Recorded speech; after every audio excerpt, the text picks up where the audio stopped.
Administrators of Leaders Innovating for Tomorrow, or LIFT, say their state-of-the-art facility is the most innovative school in the region.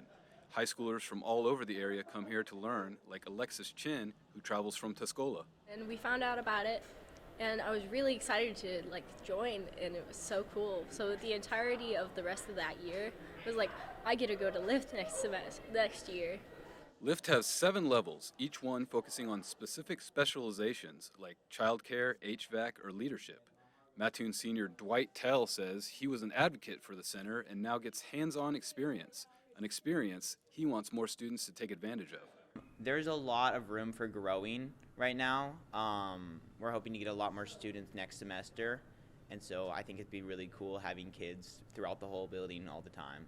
The juniors and seniors I spoke with today at LIFT say they already have career aspirations, and the instructors at LIFT are helping them to achieve those goals. It's been the most rewarding career I've ever had.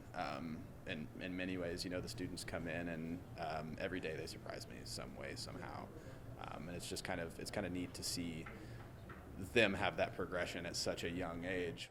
In Mattoon, I'm Will Simmons for WEIU Newswatch.